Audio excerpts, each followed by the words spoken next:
பணித்துளிகள் 10வது மூல உபதேசமான ரட்சிப்பின் அனுபவம். மே 5. பரிசுத்தத்திற்கு அழைக்கப்பட்டோர். ஒருவன் இவைகளை விட்டு தன்னை சுத்திகரித்து கொண்டால் அவன் பரிசுத்தமாக்கப்பட்டதும் எஜமானுக்கு உபயோகமானதும் எந்த நற்கிரியைக்கும் ஆயத்தமாக்கப்பட்டதுமான கனத்துக்குரிய பாத்திரமாயிருக்கிறான். 2 தீமோத்தேயு 2:21.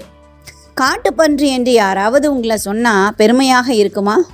1909ஆம் ஆண்டில் கார்டினல்கள் என்று அப்போது அழைக்கப்பட்ட ஆர்கன்சாஸ் பல்கலைக்கழக கால்பந்து அணி லூசியானா மாகாண பல்கலைக்கழக அணியை தோற்கடித்த பிறகு அதுதான் நடந்தது.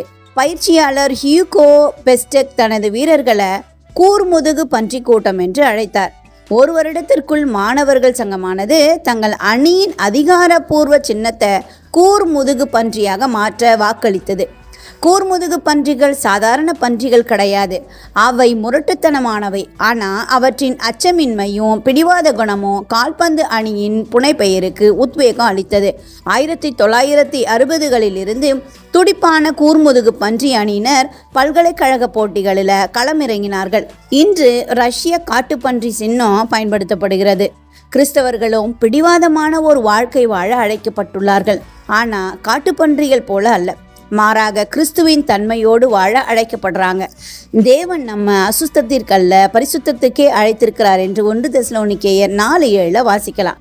மாற்றப்பட்ட அத்தகைய வாழ்க்கை வெளிப்புற செயல்களை சார்ந்திராம உட்புற மாற்றத்தை சார்ந்திருக்கும்.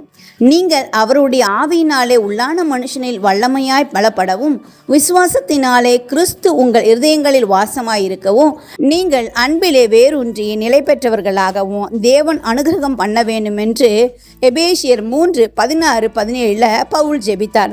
முன்னே நீங்கள் உங்கள் அவயங்களை அசுத்தத்திற்கும் அக்கிரமத்திற்கும் அடிமைகளாக ஒப்பு கொடுத்தது போல இப்பொழுது பரிசுத்தமானதை நடப்பிக்கும்படி உங்கள் அவயங்களை நீதிக்கு அடிமைகளாக ஒப்புக்கொடுங்கள் என்று 1 யோவான் 3:2 சொல்வது போல நாம் தேவனுடைய பிள்ளைகளாக இருக்கிறோம் என்று பெருமையாக சொல்லலாம். இன்றைய செயலில் காட்டுங்கள்.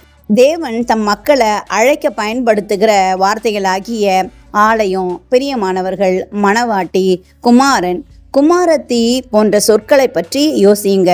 இன்றைய ஆழமான ஆராய்ச்சிக்கு ரோமர் 8:12-17, கலாத்தியர் 2:20, 2 கொரிந்தியர் 5:17 கொடுக்கப்பட்ட வசனங்களை ஆழமா தியானிங்க. இந்த நாள் உங்களுக்கு இனிய நாளாக இருக்கட்டும்.